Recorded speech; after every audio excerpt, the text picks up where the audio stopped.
The other thing to consider is, do you show people the same stuff over and over again? And so if you're constantly taking people through your lead-in pages, if you're constantly explaining them to them how stuff works, why don't you just design some e-learning programs or some course material around it? It doesn't have to be super fancy, but it will potentially save you a whole lot of time. And that in itself means you're not selling it, but you're still busy teaching people to do stuff. And that can then, again, increase your brand. It can actually help you move forward.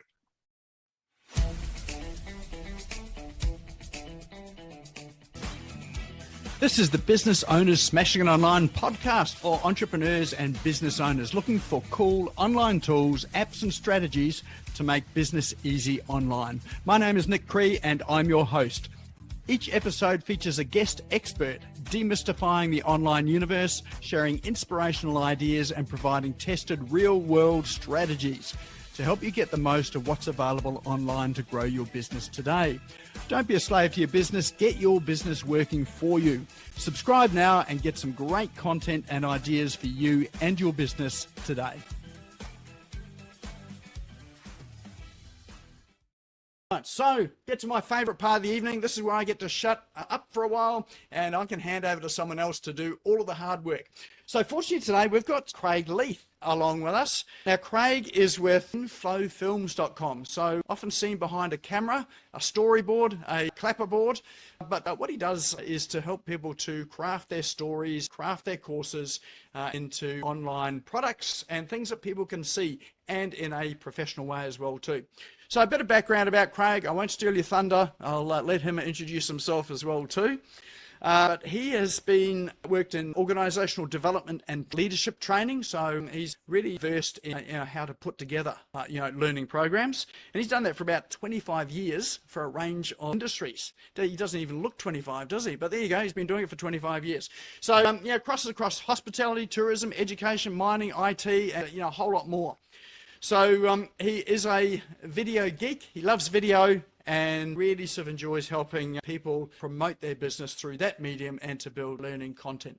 So let's put our hands together and welcome along tonight, Craig Leith. Thank you, Nick. Now, I'm not sure if you said your favorite part is where you get to stop talking, or that your favorite part is just finished because you enjoyed doing the presentation and telling people about your tools. But stopping talking and handing over to an expert like you, I can actually get to learn something. All right. I'm going to just launch in, but for everybody, what I'm going to do is break it up into pieces so that we can stop and then have a conversation rather than run through, a whole long presentation and then not have an opportunity to actually engage. So the engagement for me is the part where I'm getting the most feedback from people, and I know which paths to kind of go down, and I can answer the questions that people have got. So let me just sort of kick off, and then, as I said, I'll stop periodically, but was really interested to sort of hear what people were saying earlier. It sounds like John's already got quite a number of students running along. Joan's kind of going, okay, where do we sort of take this thing to? And we'll look at a range of things from content through to the marketing side of it. So let me just share my screen, if I can. The tech is always interesting. Can everybody see a set of feet on the screen? And I just need to, if you can, and if people want to get my attention, because I'm obviously doing the presentation itself, I'm not going to really see anything, but if you could just do that and literally just cover the whole of your camera, that's going to show up big on my side. So I'll be able to really quickly go, okay, let's kind of stop and maybe deal with that question. But we're a relatively small group, so please feel free to pipe in at any time. But as I said, I am going to stop from time to time. So if we've got it going. Okay, so what I'm going to do is just start off a little bit about me so you've got some context. This is me in the Grand Canyon a few years ago. Obviously not all of me, just the top bit. But tying into some of the stuff that Nick was talking about earlier, I've been doing learning and development for a number of years.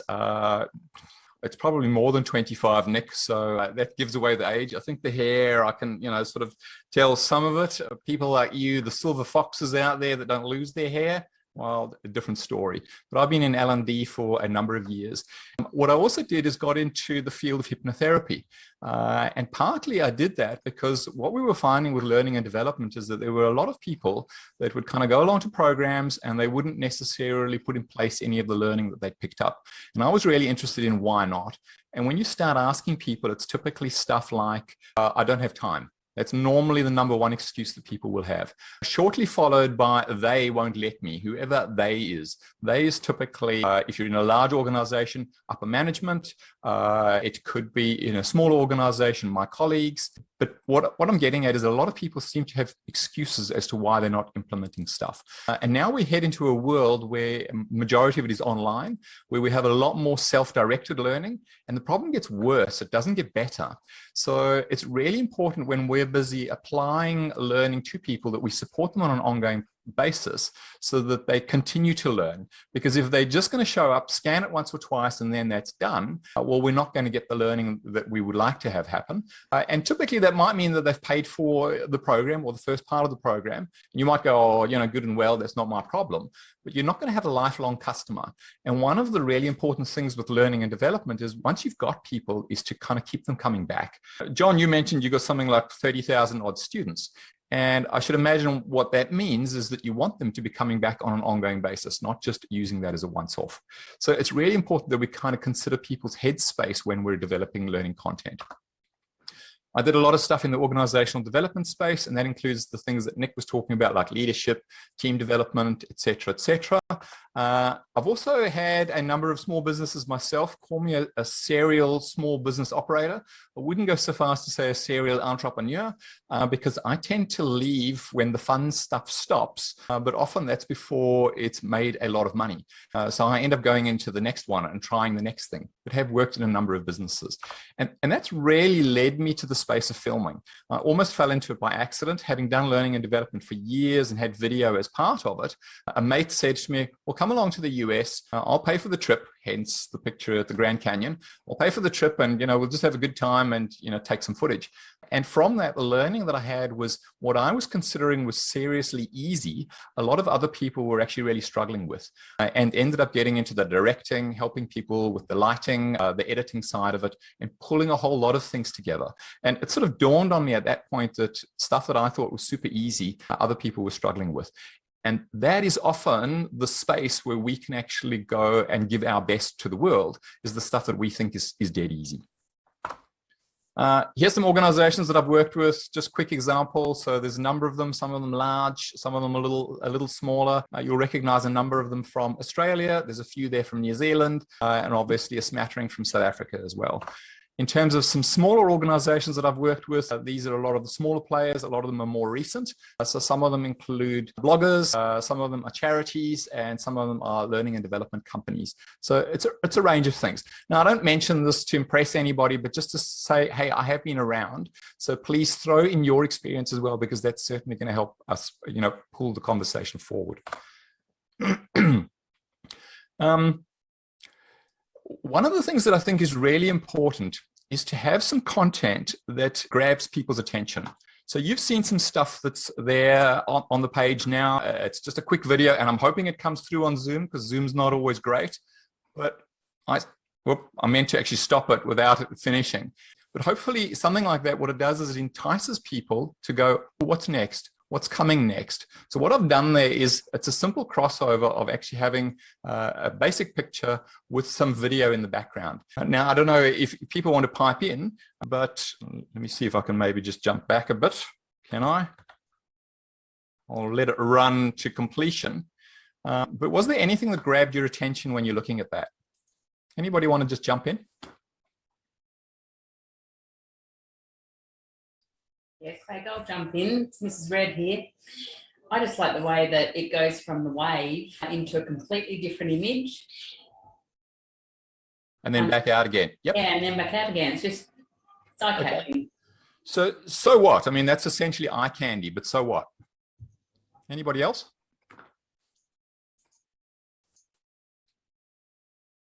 People might be going, well, yeah, so what? Well, what the so what is if you do actually watch it and you're sort of seeing one image sort of morph into another, what you might not be getting is that on an ongoing basis, I'm bringing my brand up. And that's one of the things that we need to be doing consistently. Now, yeah, arguably that might be a little bit on the large side, but what it is about is it's about that constant reinforcement. So what you want is that when people are busy doing your learning content or doing your marketing, that they pick up your particular brand and they're then able to go, oh yeah, I remember this because that's about such and such. So a lot of the things that I'm using is things like waves, et cetera, because it's all kind of tying into the inflow kind of concept.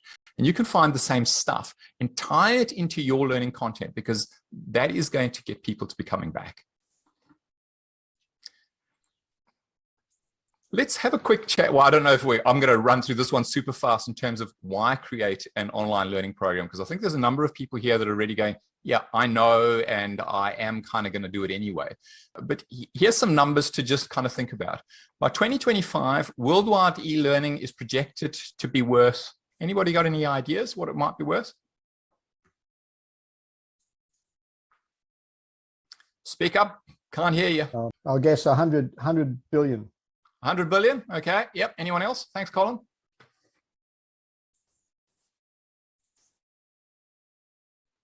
I would suggest we'd be talking in the billions rather than millions. Millions? Or was that Sean who said 100 billion, or was it a million? No, anyway, I said 100 billion. Yep. Billion, all right, okay. So there's the number that they're kind of coming out in terms of looking at projections. This is 325 billion US dollars across the world. Now, if you look at that number, you might go, oh, okay, so what? But if you can just corner 0.0001% of that, that's already $325,000, and that's US. Now you might be going, oh, well, that's a big market to penetrate. Yeah, sure. And a lot of it is geared at education. A lot of the market is focused on universities. Here in Australia, online unis, Charles Sturt, some of the unis that have got strong online presence are cornering a big chunk of that market. But equally, there are a lot of people like us, adults out there, that are learning for their small businesses, and they also contribute towards it. E-learning's been here, believe it or not, for 22 years. So it was first, I want to say first kind of launched in 2000. And it was more when it really picked up steam. I was doing video in e-learning from already the mid-90s in terms of kind of looking at stuff, but that was more computer-based training, putting stuff on discs, giving it to people in a different format, whereas it's kind of come of age. And in fact, the curve that it's been through is that it was more profitable a couple of years ago. COVID has now kind of re-increased that. But the reason I put the numbers out there is to say there is a lot of money available. And that alone should be something that you should be going, okay, yeah, let's get into this. Because it might not be your prime business, but if you know something and you can put it out there, well, why shouldn't you actually be tackling at least a piece of that market? The other thing to consider is, do you show people the same stuff over and over again? So if you're constantly taking people through your lead-in pages, if you're constantly explaining them to them how stuff works, why don't you just design some e-learning programs or some course material around it? It doesn't have to be super fancy, but it will potentially save you a whole lot of time. And that in itself means you're not selling it, but you're still busy teaching people to do stuff. And that can then, again, increase your brand. It can actually help you move forward. So let's gather some quick data, because I'm a strong believer in interaction, and interaction can make a real difference. So if you go to the site menti.com, is anybody here familiar with Menti? Quick hands up if you're familiar with Menti or used it before. Nick? Yeah? Others? No? Well, here's a tool you can go and play with. So just open up your browser and go to menti.com and enter the code 51291685. So what you see on the screen there. And I've just dropped in a single question. Just answer that question.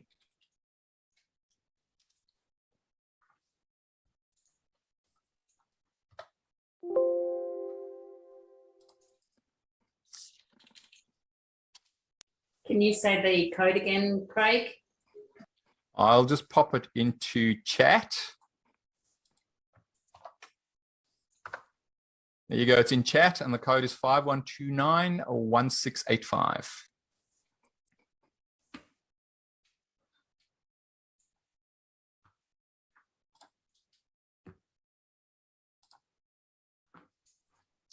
Okay, so far I've got 3 people that have participated. Any others, if you want to jam your numbers in?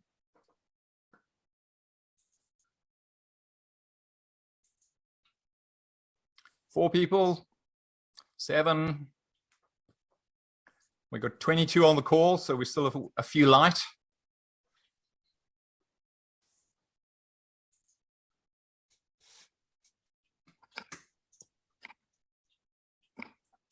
I'll let it run another couple of seconds in case people are still struggling.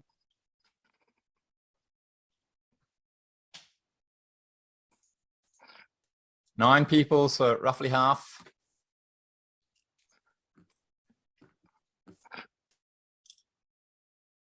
Okay, so I'm going to show you the results in just a second.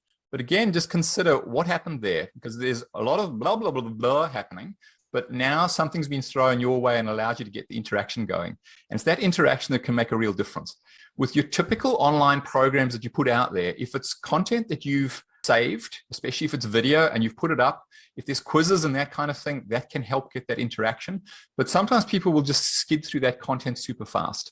I'm willing to bet now, we're up to number 11, people are going, okay, when is he going to show us the answers? Because that's what people are interested in. So if you can actually have an opportunity for people to sit and play with stuff, that certainly helps. So on that note, let's get some of that happening.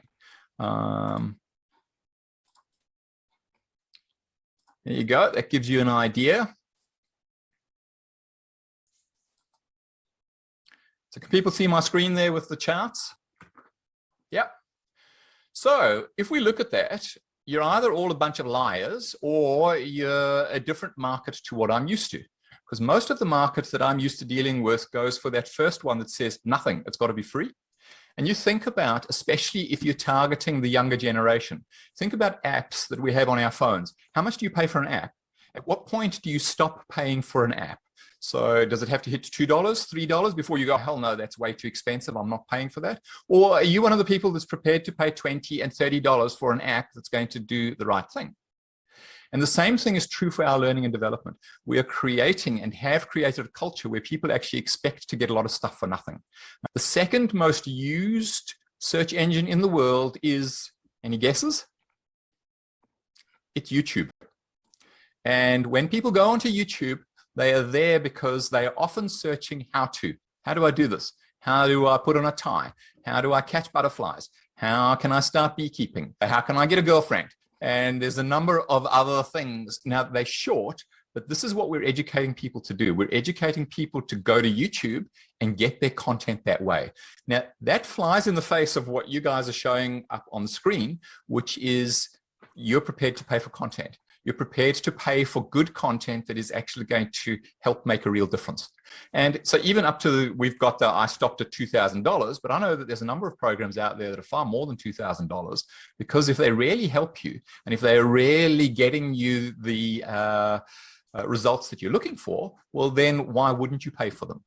But again, just look around the room, look at who's in the room. And often it is an older generation that is happier to pay for the content. Now, that might mean that you need to actually target your audience at the people or similar people that are around the room, or you need to be targeting it in such a way that it is different to what people can go and get on YouTube.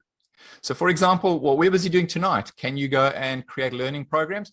Go to YouTube, type in, how can I create a learning program? There will be lots and lots of results, but often those results are short, they're small, and they don't necessarily lead you to the result that you want. So what we need to be doing is selling the content to people in such a way that they go, okay, I'm going to pay for something, and that's actually going to help me move forward. Any questions or comments on that? See, this is the downside of the internet, because people just live in silence. Whereas I know that if this was a room that I was working, there would be a whole lot more conversation. But anybody, Well, it does bring up the question of how you price a course. In terms of, do people price based on what they feel it's worth? Do they price on what they think the market will pay? There must be some guidelines on that, I suppose. Yep.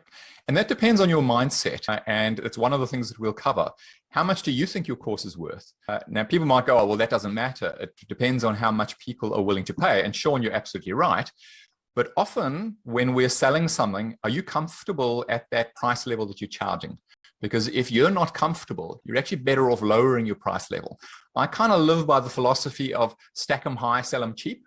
Now, you might go, oh, you're losing a lot of value. But what that does is it allows me to feel comfortable to sell it at that level. So if people come in and go, oh, that's too expensive, I go, sure, knock yourself out. Go and see if you can get it cheaper somewhere else. Whereas if I was charging, if I added a couple of zeros to what I was charging, potentially I wouldn't feel good about that. And if I don't feel good about it, I'm unlikely to market it. So getting your price point right is a couple of factors, exactly as Sean mentions. One is, let's figure out what it is people are willing to pay.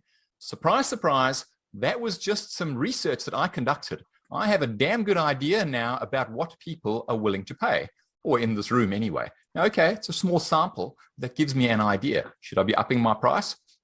Maybe. What's the content of what you're looking for? Because this was quite generic. But yes, let's play with it. Let's go and get some stats out, and they can actually assist us to market the price right. Any other comments? My suggestion would be that it depends on the course. There was a lady selling a course the other day on how to potty train your baby. Yep. And I would imagine a course like that, nobody's going to pay $500 to learn how to potty train the baby. There's courses out there that I would think that are worth $5,000, $6,000, $7,000, $8,000, depending on the value that you get from them. Yep. The course that I've got there, I've valued it that at 1 hour of a lawyer's time, but there's 3 hours worth of product in there that's much better than you would get from a lawyer. So yeah, I gauged my price around that. Yeah. Now, to Sean's point earlier, Colin, that's the value you're putting on it. Are your customers putting similar value on it? And it's about playing that game a little. And to your point, the $500 for potty training, any mums out there, if you've been struggling for months to potty train your kid, and someone comes up with a guarantee that they can show you how to do it, and it's going to cost you $500, would you buy? If you would buy, maybe just cover the screen. That just gives everyone else an example. I think the course came with a big stick with nails in it as well as a bonus. Yeah, a bit scared of your parenting style there, Colin. Yeah. Actually, that's an interesting example, Craig, because I do know someone that has got a course like that. It's more around to bedwetting, and she sells it for around that price point. She's bundled in some other things as well, but that's what she's selling it for, and she is selling them. Because she's found a pain point in her market, and they are willing to have their problem go away for the princely sum of $500. So yeah, absolutely. Yeah. I was going to say, if you've ever had kids, you definitely would pay $500 is cheap for clean nappies. You know what I mean? Like, yep. And a good night's sleep. Like seriously, I'd pay $1,500 for it. Yep. Absolutely. If it's a pain point for you, then yeah, that is something that you would pay. Especially when the kids are like young and you're tired and you're wrecked anyway, and you've got all other things coming at you at 100 miles an hour. Like seriously, it's just get it dealt with. Absolutely. And it all depends on what it is your customers are feeling. And this is the same as physical product. The difference is we can't always have that tactile thing that we might have with people in the online environment. But if you can encourage people to explore their pain points and you can show them how you solve that, you're a good deal of the way there. Yeah, I think I've got actually saying stuck to my computer. So the more you can make them feel the pain, the more they can pay, the more they'll pay. So yeah, pushing to start off with, and they'll cough up the cash, Absolutely. Yeah. Yep. Now on the screen now, you'll see a life raft. Anybody here ever had to use a life raft? Actually, we can just see a grey screen at the moment. But that's not good.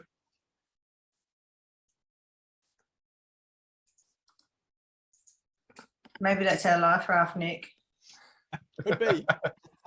I'm going to just axe my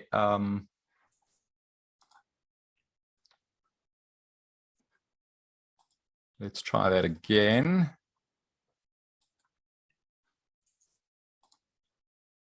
Yep, looks good. Okay, you can see some stuff now. Thanks for the heads up. There's nothing quite so disturbing as when you think it's all going well from the presenter's side and it's not. So thank you, Nick. Anybody here ever had to get into a life raft? I did some training in one in the Qantas pool once for a marine survival training. Right. And was that the kind of thing you just got into super easy, or was there lots of ducking and spluttering before you sort of lots of ducking and spluttering, and sometimes they flip over, so you have to run a rope underneath or over the tie. I can't remember how it works now, and put your feet against it and pull on the rope and flip the whole thing over. And yeah. Yep. Yeah. Great. And a lot of it, of course, is about learning how to use it so that when you're stuck in that situation, that you're in a position where you can actually take it and run with it. Now, I'm going to use the life raft as an analogy as we go through, but be careful because life rafts do different things under different circumstances. Ideally, we don't want to be getting into the life raft. Ideally, we'd like the big ship to kind of just keep sailing. And is your learning program a life raft? Is it something that's going to help you move off the boat that you're currently on, your current business, or is it something else? So just consider some of the cultures that you might see around life rafts. I can get this going. So there's the example of a really big life raft. A lot of people on this particular one, okay, they're just busy testing it. So similar to what Sean was talking about earlier. There's a small one. Now, the cultures on those two different rafts, two very, very different things. You can imagine the relationships you build on this one and what you're doing in terms of food and who's in charge and what's busy going on is going to be very different to if you were on this one. Now, the reason I mention that is you just need to consider who is your learning program aimed at? What kind of culture are you trying to build around it? Because that's really important in terms of what you're setting up and what people are expecting as they go into it. Are people seeing it as something that's going to save them? So the potty training type example, or is this just, hey ho, I'll just launch a few life rafts and we'll see how it goes and another tool and who cares? In which case you haven't necessarily snagged them. So I have what I call the life raft model. And again, this is about trying to get people to go, okay, let's sort of remember what this looks like. So life raft model for online learning. Pretty much, it's got a bunch of essential components and I'm going to whip through them. And again, we can have a chat as we go. So the first one is your mindset and your habits. So this is in terms of how you actually set the content up. So who's in charge of creating this program? Is it you, the bloke sitting on the desk there, looking all confident with a whole lot of ideas behind them? Sorry, ladies, but I have a bloke example. I'll have a lady example later. Is that you? Or is it this guy? Now, this guy is deep inside your head. And call him your subconscious, call him crocky, call him your limbic system, call him whatever you want. But often this guy has got you by the brain and you think you're in charge. But sometimes we've been driven by our fears. We've been driven by what's going on in the background. Are you comfortable putting yourself out there? Are you comfortable selling your program? Are you comfortable having yourself videoed and being on that video? Or do you have a different way that you're actually going to be approaching it? Because there's a part of you that's going to constantly say, you're not good enough. You haven't done this enough times. Why are you an authority? Whatever those other excuses might be. And sometimes they will kill you right at the starting blocks. That thing can stop you from taking the very, very first step. And what you're wanting to do is to make sure that at least you've got that one side of the raft blown up. So how do you self-sabotage? We all self-sabotage in different ways. Do you never start? It's too big and daunting. I'm too old. I'm too young. I'm too busy. Nobody's going to pay for it. Put whatever your favorite excuse is there. Anybody want to share? What's the thing that stops you? Why haven't you done it already? E-learning's been here for 22 years. What stopped you? Why haven't you done it already? I feel like I'm too busy. Too busy? Yep. Okay. And is there a way around that? Could you outsource it and get somebody else to do it for you? Probably not, but I'm changing a few things around now so that I've got more time to do it. Okay.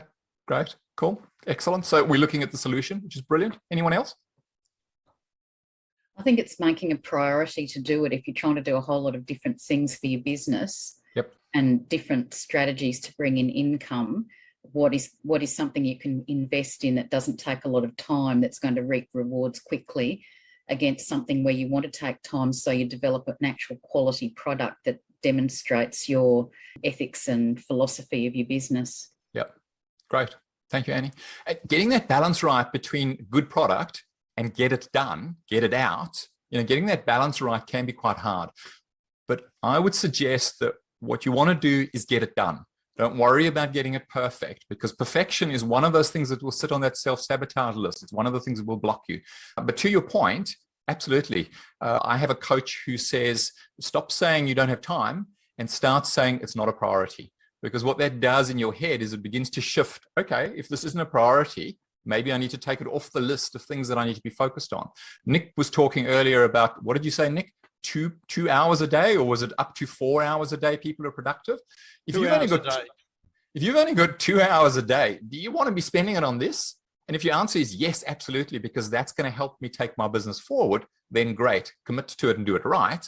But if you're just dabbling and messing around, well, you're better off putting your stuff into putting your effort into other areas. To Sean's point, yeah, there's a recognition that maybe I didn't have enough time, but there's some decisions that I'm hearing Sean's made about, yes, this is going to become a priority and I'm going to move forward with this. So just consider your mindset. What is it that's stopping you? Because it will continue to stop you. That crocodile that is inside our heads, we don't even know that we're on autopilot. We don't even know that this thing is running us. And sometimes speaking to your loved ones, speaking to people around you, they can actually point it out, so long as you don't bite their heads off, of course. So stuff that you can do about it. Find a tried and true process. So something that someone else has been through, and there's lots of stuff out there, and we'll talk about bits and pieces here, and use that. Take one step at a time. Take this huge elephant and break it down so that it's only one bite. Nick was talking about procrastination, similar stuff, same process. It's about taking that one step at a time type thing. Have an accountability buddy. So there's no reasons why a couple of you shouldn't be pairing up and meeting with people on a fortnightly basis just to go, Jane, how's your program going? Annie, it's not as good as it was because I got busy with the kids and my art, et cetera, et cetera. And we have a conversation around that, but that just becomes a reminder that actually helps people move forward.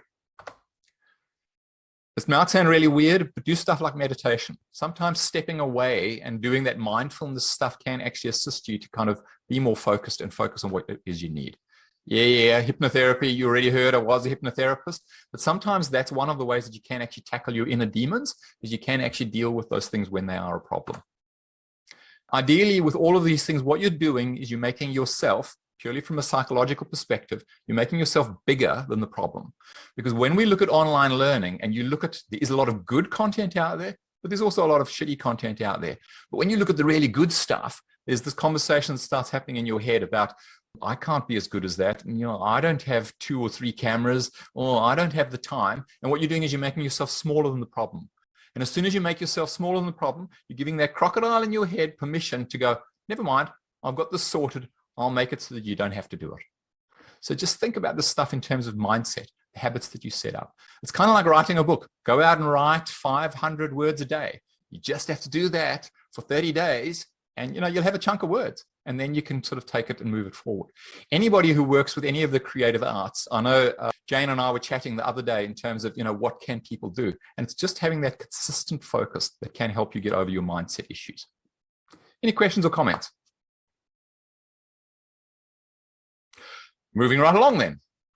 So if we've got mindset and habits, the second part that I have is content. And I know for a number of people, they're going, okay, this is the stuff that we want to talk about. Let's skip all that mindset stuff. Let's get straight to the content. But please, the mindset stuff is important because content will form a part of that. So when you put content together, what are you doing? Who are you helping? And the picture that I've got there on the page is of someone who's got their hands chained. Whether it's a mum who's doing the potty training, that was our example earlier, or whether it's a franchisee who's now struggling to get their franchise going. Have you solved their problem? Can you help them solve their problem? Because if you can do that, that's the right content. People will pay for what you've got. Now, you might not believe that, but speak to people. Go and conduct those researches like I did with Mentee earlier, or go and just speak to a whole lot of people. If you're at a networking meeting, maybe just say, well, just want to check. I'm planning on doing this program. Is that something that people would be inclined to pay for? Because that actually then helps you at least get a sense of what's your market doing. Will people pay for it? And people will typically pay for it if it solves a problem.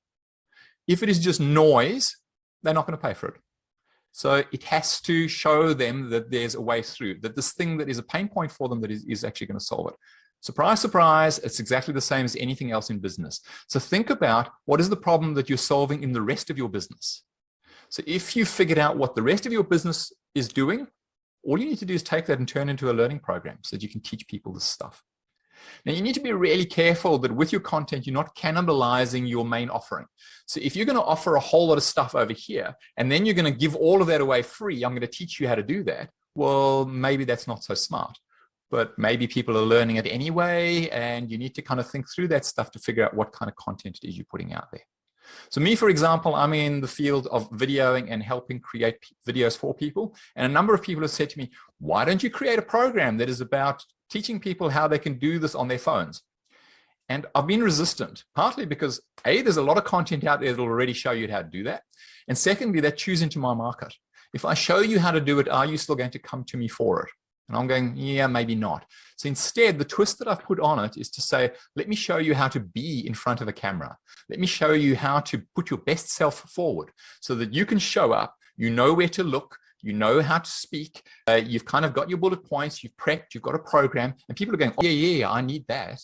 Great. But that then ties it together with my existing offering. It doesn't replace it. So just have a think about those things.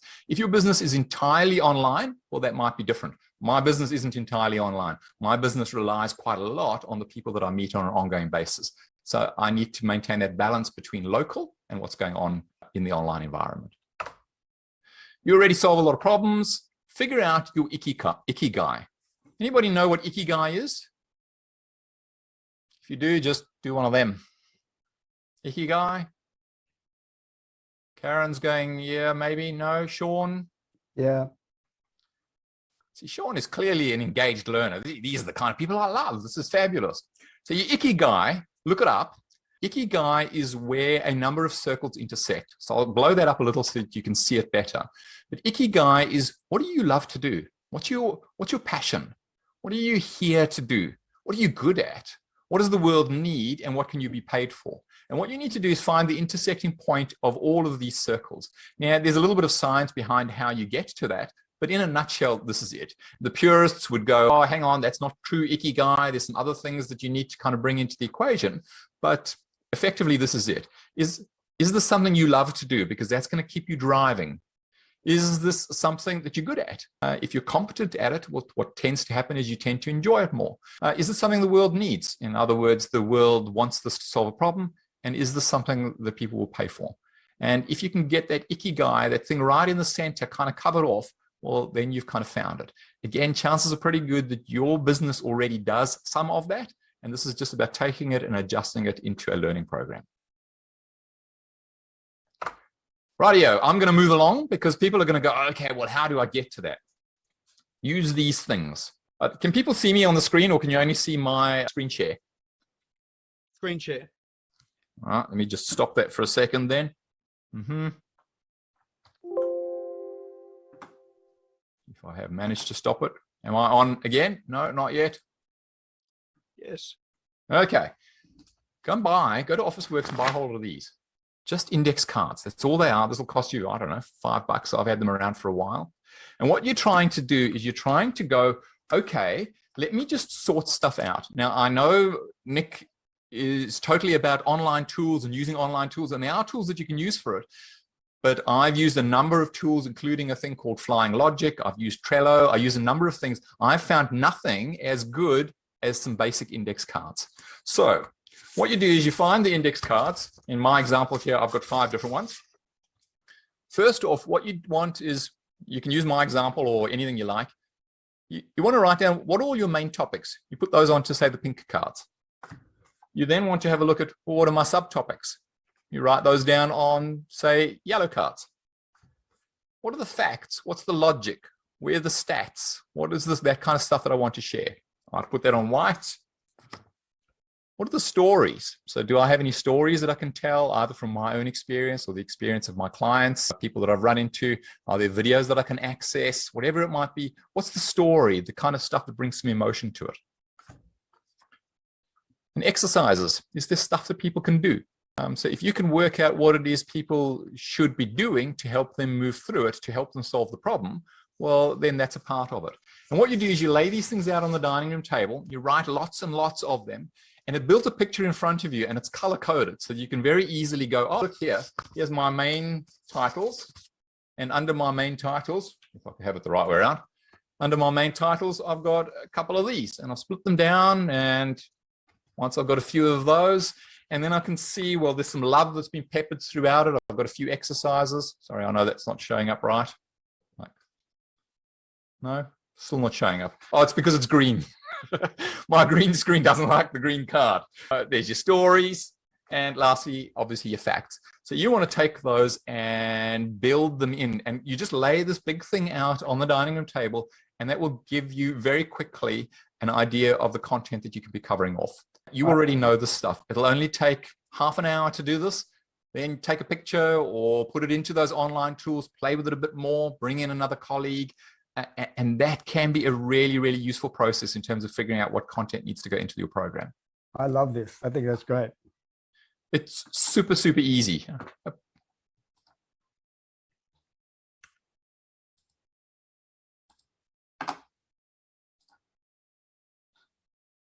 Okay, I should be streaming again.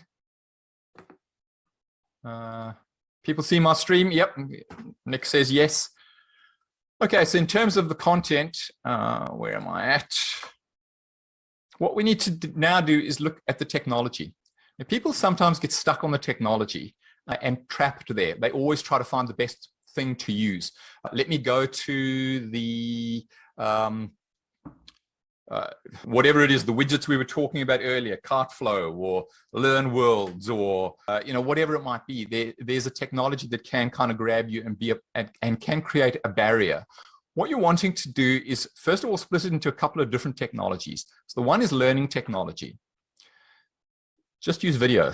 Don't just use video, but use video. Now, why would I be saying that? Well, obviously, I'm partly in the business of video, so I'm saying, hey, use this stuff. But if you look out there, it's something in the region of 88 or 90% of the content that people look at on Facebook or elsewhere on the web is video. That's what people look at. That's what people click. That's what resonates with people, because they want that little bit of a story.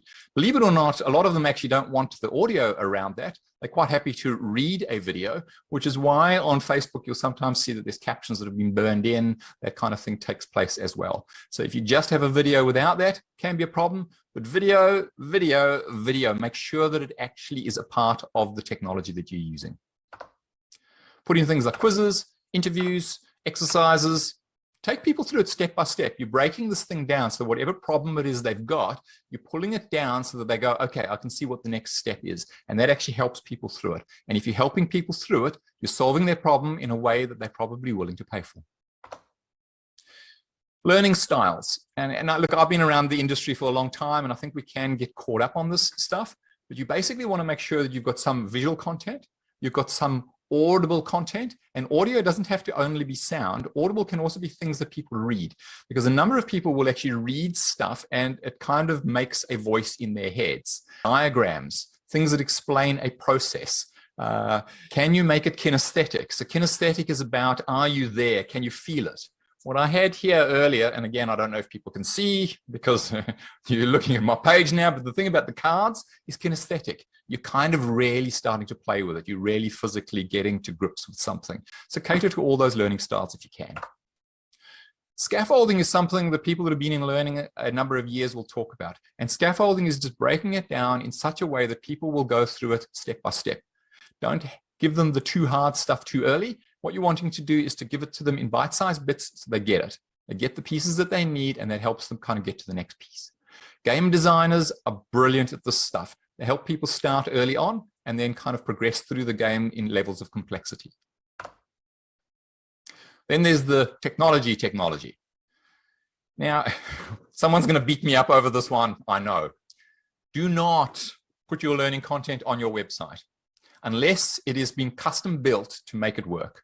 So if you're using stuff like a WordPress plugin, make damn sure that your server is actually able to deal with stuff like video. Because if you're just going to put it on your website and hope like hell it works, you're going to have a problem. There's a lot of tools out there like Vimeo that you can actually use that are designed specifically to get video content out to people. There's a lot of learning management systems that you can use. You want to be building on that. Don't put it on YouTube. Unless, of course, you're planning on giving it away. If you want to give it away, by all means, shove it on YouTube, not a problem. But if you're wanting to charge for it, putting it on YouTube is a problem. Because what YouTube does is at the end of every YouTube clip, it immediately shows up a number of windows that says, well, where else do you want to go? Because we want to keep you going down this rabbit hole. And people then click, I was just looking at potties. Let me look at these new potties that have come out. And off they go. They're down a different rabbit hole. They're not actually focused on your content. And that's why I say not YouTube. YouTube is great if it's free. It's great if you want to get some messages out there, but it's not great from a marketing perspective, and it's not great from an e-learning perspective. Cameras. Does it matter if you don't have multiple cameras? Well, multiple cameras can help, but they're not necessarily essential. Just make sure that you're doing stuff in a clean way that people can actually see and get to grips with. There's a number of guys that I follow out there that only use one camera, and they do it really, really well. There are a number of other guys that I follow that have multiple cameras, and they do a shit job. So what you want to be doing is using the cameras in such a way as it works for you. 2 cameras are better than 1. I know, for example, Mrs. Red does some art, and I'm guessing, Jane, that you actually have 2 cameras. You probably use one to focus on you, and the other one focuses on the art that you're busy drawing. And that's a perfect example where multiple cameras really work. So I use the camera on the computer, and then I've got a webcam that goes straight down onto the drawing. Yep. That can make it more complex when you're using stuff like Zoom, but there are other things that you can do with Zoom. Today, I've just plugged in using a presentation, but if it was a full e-learning program, I would be plugging in using a switcher, which enables me to go from screen to screen, bring up websites, etc., all at the same time. Sorry, just jumping back, microphones. Believe it or not, audible stuff is more important. Let me just emphasize that, more important than visual content. Because you think about yourself and how you look at videos. You will often be prepared to watch a video that is dodgy video quality, but not if there is dodgy audio quality. The audio has to be good. And if you have to choose between good video and good audio, always choose good audio. And what that means is don't just use any crappy old mic that comes with your system. Get something that's going to help bump the quality of it up. Rode puts out some excellent mics that you can use, and they will definitely bump the quality up. Nick was talking earlier about crisp. Well, what that's busy doing is it's helping improve the quality of what you've got there. I'm going to run out of time unless I start going lickety-split. Lighting. Lighting doesn't always matter. Here where I am today, I've got 3 lights kind of on me. I've designed this thing. I have a green screen behind me. This thing has been designed specifically with these things in mind. I have a studio that I use as well, which has got lighting. I heard Nick talking about a studio, same kind of deal. If you don't want to get lighting, just find yourself a clear window and be near the window. Don't film. By the way, this is a green screen window. Filming yourself in front of a window, unless you've got a good camera, is going to be a problem. So what you want to be doing is testing a few situations and make sure that you get the lighting right. If you had the lighting so that it was coming in on the one side of you, that would be really good. And that would then light your face up. If you can do it outdoors, well, that's great, but potentially that's going to screw up your sound. So you need to kind of think through those things. What you don't want to do is overthink it. Go out and do one. And at least you can come back and go, well, what I learned is that didn't work. That sucked. Well, at least you know one thing that sucks. Whereas if you try to get it perfect, you won't necessarily get past that mindset stuff. Then there's some other techie stuff that I'll take you through really quickly. Stings or intros, lower thirds, bugs, and B-roll. Now people are going, oh, you just entered jargon land for me. Yes, that is jargon land, but I'll run you through really quickly what they are. So last point before I move on, don't let the tech screw up good content. If you've got good content and it doesn't maybe come across in the most technically wonderful way, who cares? So long as you're still getting your good content across. Don't get caught in the tech trap, though, where you get stuck with this technology and you're unable to move forward. So let's run through what those are. Stings. Here's an example of a sting.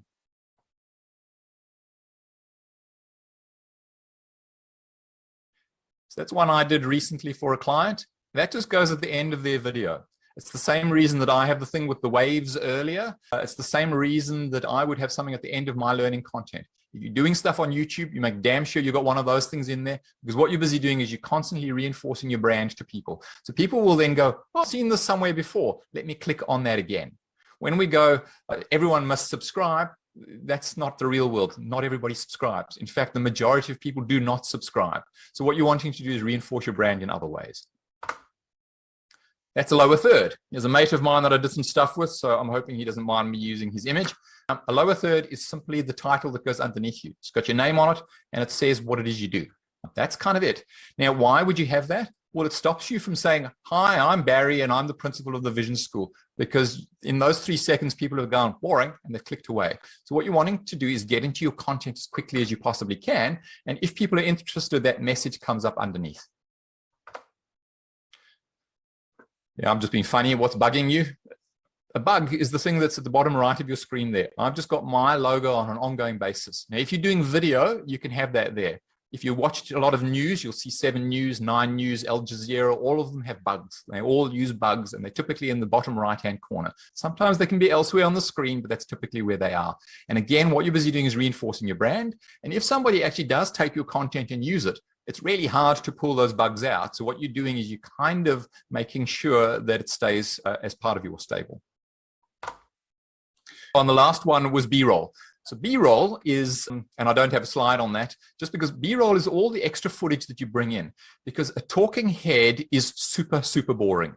You think about what we're busy doing here. Yes, I've got a presentation that I'm showing you, but effectively it's a talking head. And what you're wanting to do is to move away from talking heads as much as you possibly can.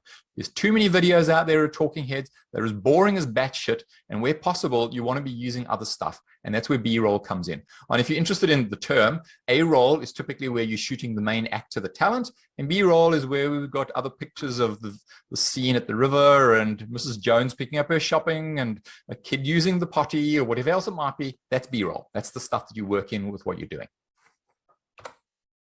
Any questions before we move on? I've got 10 minutes to wrap up the rest of it, so I'm going to have to go super fast. Any questions? No, very helpful so far. Rightio, moving right into it. The next step, because now what you've done with the first 3 bits is you got over your head, so you've managed to go ahead. You've figured out some content and you've got some technology, so you've created this stuff. And now potentially you're in a space where you've now got to distribute it. Well, where are you going to put it? And this comes back to some of the technology I spoke about earlier. Don't necessarily put it on your website, but you want people to come through your website to go to it. Don't necessarily put it on Facebook, but you want people to go through Facebook to get to it. So use those as channels that actually help distribute your content. So figure out where you want to house it, what's going to make the best sense for you, and then what you want to do is just get people to that point. So what you're looking for is a thing called an LMS, or learning management system in old speak. Nowadays, they tend not to use those words anymore, but there's a number of tools out there that you can access. Some of them are plugins, some of them are free, but in the world of LMS, I'm afraid you get what you pay for. So you can do it through your website if you're using a link, but that will normally point you to somewhere else. WordPress integration, yes, there are a couple of things that you can actually use. And Nick earlier was talking about, I think it was cart flows in terms of the sales side of it. But often I would prefer to just have a link that goes from my site through to where I'm housing the learning, and people can actually stay there. And I use LearnWorlds, and you either love it or you hate it. I find it's pretty good. It'll cost you between, I think if I remember right, the lowest package is about $24 a month. That's US. And then that comes with a couple of caveats where you're still paying $5 for each learner that signs up, et cetera, et cetera. What's good about it is it automatically has Stripe integrated. So you don't have to send people anywhere else. On that learning platform, they can automatically go, oh, what's this about? They can see a video, they can see a synopsis of what's there, and then they drive straight through to paying the money, and they now become a subscriber as part of the system. You could use Kajabi. I know a number of people that use Kajabi, and there's a number of other learning management systems out there. People have got their favorites. It doesn't matter. What matters is that it does the job and it does it effectively. Anybody got any others that they use? John, I don't know if he's still here. John mentioned they were running a whole lot of content. Actually, he runs all of his off WordPress, I had to say. Okay. But So- having said that, they've got some pretty big servers there because they've got 30,000 odd students coming through, and they've got a fairly sort of extensive setup. So you can run it on WordPress, but I would agree with you saying that you wouldn't put it on your main website. You would put it on a standalone website, or you have a learning management system like you've got. Somewhere else where you're running it from. Yeah, absolutely. And there are WordPress plugins, and I can't for the life of me remember. There's LearnDash, WP Courseware. I think it was LearnDash. I think if I remember right, that costs you about $200 a year.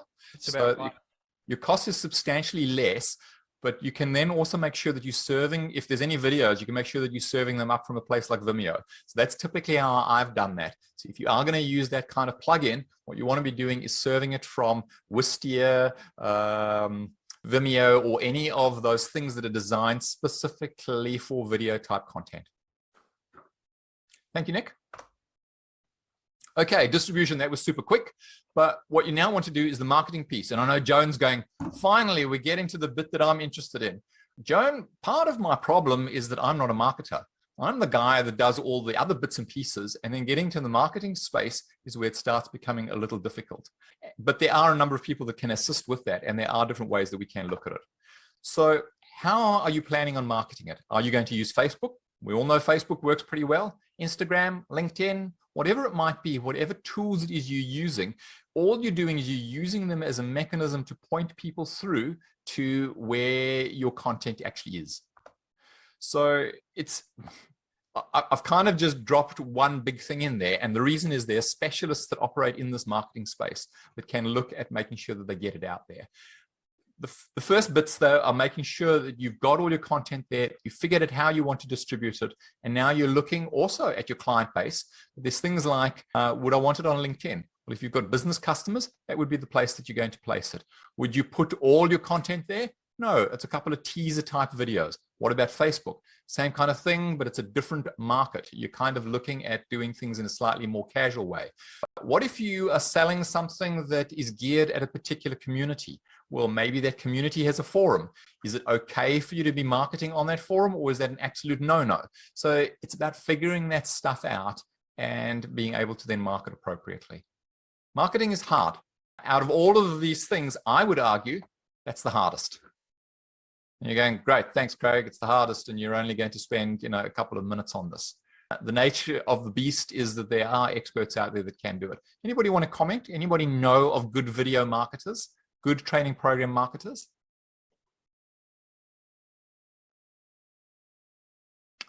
Okay, I am partnering up with someone. So if you are interested, I can point you at someone. I don't want to put it here because it's spruiking on their behalf. But if you are interested, and my email will come up, you're welcome to actually send me a thing saying, tell me who your marketing guru is, and I can kind of point you towards them, and they can have a conversation with you and assist you with that.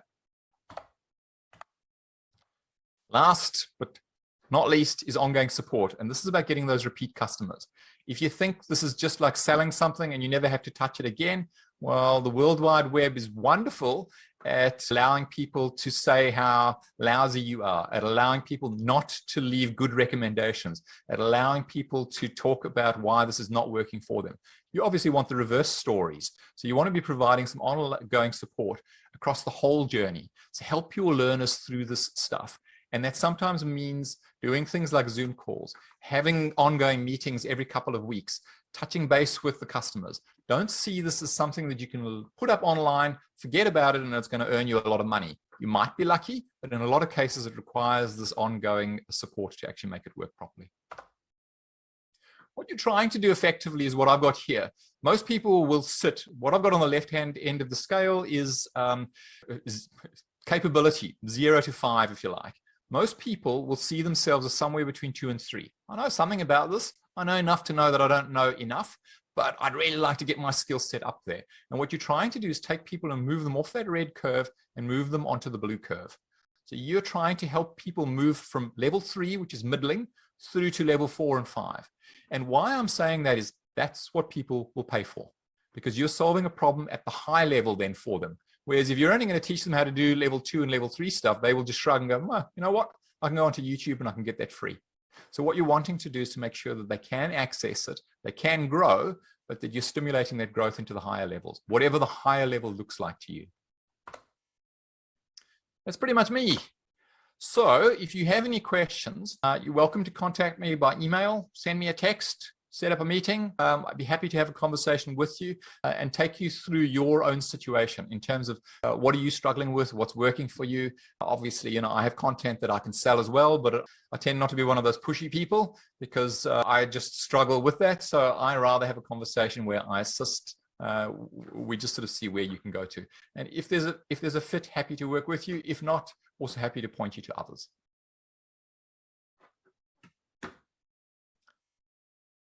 Nick, I'm going to hand back to you.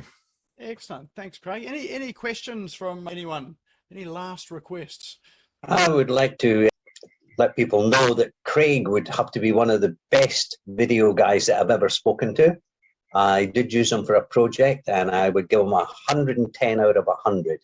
So if anybody's really thinking about it, they really should phone him first. They'd be doing themselves a favor. Thank you, Colin. I'll pay you later. Excellent. Actually, Craig has got some good examples of his work on his website too. So if you go to inflowfilms.com, I did have a look at it. So actually, I had a look at all your videos just to make sure you're up to spec. But mate, you really sort of do what you talk, so it's really good. Thank you. And some of that stuff's a bit old, and I would go, oh, let's add some others in there. But that's the perfectionist in me sort of coming out. Sorry, Craig, can I just ask you one thing before you go? How long does your courses go for, before you go, okay, I'm going to break this into like a, basic course and then an advanced course? How long is a people's concentration span before they're over it? You typically want to break them into modules that people can actually do in one bite. So if you're thinking about video per se, I would say you want to keep it around about the 10-15 minute mark. If you're going to stretch up to 20 minutes, that's fine. But you're now starting to cobble together a couple of pieces. So having lots of content is great, but break it up. So have 10 to 15 minutes, and then there's quizzes or there's other things that people can go and read. And what they will then see is they will see themselves progress through the learning that you've got there. Overall, how long the whole program is, that depends obviously on the complexity of what you're dealing with. You want to be breaking it up in such a way that people feel comfortable moving forward. Don't overload them. And of course, you also want to try and keep your price points so that you can have a basic, intermediate, advanced. But if it's basic and that's 10 minutes and, I paid a lot of money for that and I'm going, well, 10 minutes, that didn't really do it for me. Well, so some of it, I'm afraid, is feeling your way. A good indication, I would say, is anything over about 3 hours of total learning, you're probably looking at now splitting it into 2 learning programs. Yeah, because that's what I was thinking. Like 10 modules seems to be the limit where I'm getting at the moment, where people are going, that's kind of enough. Yeah, although, I do break it down into, like you said, 10 small modules. I suppose value-wise, I've got all this value I want to chuck at somebody, but where do you stop and where do you stop and, from overwhelming someone and going, oh, that course is just huge, I'm just not going to finish it, And of course, don't lose sight of the fact that right towards the end of your program, you can also be saying, now we've covered the basics here. If you want the more advanced stuff, there's this other program. You need to be careful with it because people do get tired of going, great, so you've just spent a whole lot of time selling me on your higher paid program, and that doesn't work for people. So they need to be getting really good content, but there's nothing wrong with them kind of seeing that there's a path where they can actually get some other stuff. Yeah, cool, thanks. Awesome. Excellent. Well, look, thanks very much for your wisdom and time tonight, Craig. I know we only spoke about this a couple of weeks ago. Anytime. But there's one thing that actually there's more than one thing I learned tonight, but there's one thing I've taken away in particular, which is what I really encourage people to do is to take away one thing that you can implement and go and do it. That one thing for me are those index cards. I'm an online person and a digital person, but I have to 100% agree with you that having the tactile cards is a great way of doing it. I've used post-it notes on the wall and moved it around, but I actually like the index cards a whole lot better. Yep. Great. Yeah, I agree. I think that was a great move. That really made it clear to me that I could actually probably do it. And you as you're going through it, thank you, Sean, but as you're going through it, when you look at what you've put out onto the dining room table, you'll go, yeah, I actually know some stuff. I'm actually pretty good. So it helps get that mindset thing moving along as well. So yeah, it's really useful. Yeah, excellent material, Craig. Thanks very much. And thanks, Nick. Awesome. Excellent. All right. Well, look, thanks again, Craig. Let's give Craig a big virtual round of applause for his time tonight. Thank you. And you do have a door prize for us tonight as well, too, don't you? I do. So that is, I don't know how you choose who it is. The door prize is a sting for whatever learning it is you wanted to put out there or just for your business. So this is something that you can tack onto the end of your own videos, or if you were to get me, for example, to do some other stuff, I would tack it onto the end of those as well. But it's yours. You can take it and do what you like with it. So it's a video sting. Awesome. Excellent. So we do have a unique way of drawing this, and we have our wheel of names. So everybody's name is in here. A couple of rules with it. Actually, I should have mentioned the rules at the beginning, which is you actually have to be here to win. So if you've disappeared, well, you're not going to know that I didn't tell you the rules anyway. So if you've disappeared, you can't win. So if you actually have to be in the room, and we will redraw it if there is a disappearo here as well too. So who'd love to have a sting for their videos? I know that I would. Awesome. Excellent. All right. Well, let's spin the wheel. Drum roll, please.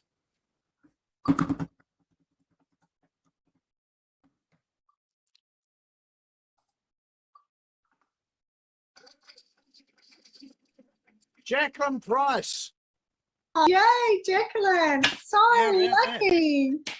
She's one of the most amazing manifestors I know. Jacqueline.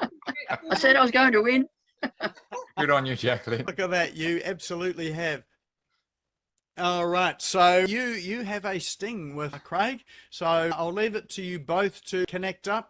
Maybe, Jacqueline, if you drop Craig your details or connect up on Messenger, or you've got his email address and chat there too. I've written it down. If you've got my email address, that's great. Just give me a hoy and we'll take it from there. Cool. Thank you so much, Craig. Anytime. Awesome. Excellent. All right. Well, that's it for this evening. Thanks, everyone, for coming along, and especially thanks to Craig for coming and sharing your wisdom tonight. I know there's some things that I'm going to take away and implement as well too. So we'll be back here again next week, same time, same place, same Zoom. Well, actually, it might be a different Zoom, but we'll be back here with another topic next week. If you want to see the replay of this, it will be up on YouTube tomorrow. Tomorrow afternoon, it'll normally be up there. So the YouTube channel is in chat right now. If you go there and subscribe and hit the bell beside the subscribe button, that means you'll get an email or a notification to let you know when the video's up there. And of course, for next week as well too, registrations are open for that there as well. So feel free to go and register. I think you can register now, but anyway, we'll drop the link up into chat as well too. And now is the perfect time to save the chat. If you want those apps and links that are there and Craig's details, just open up chat, which is that little speech bubble icon at the bottom of your screen. Click the three little dots on the bottom right-hand side, and that will save it to your computer. Sometimes people lose it on their computer, but when you do save it there, it will have a link there to let you know where it is, and you just click on that and it will take you right to that note. All right, well, that is tonight's session. Thanks everyone for showing up, and look forward to seeing you next time. Thank you for tuning in and listening to the Business Owners Smashing It Online podcast. You can also find me on social media and online. Just search for Business Owners Smashing It Online and Nick Cree, spelled Nikree, all one word. If you like this and want to hear more, subscribe now. Until next time, don't be a slave to your business. Get your business working for you.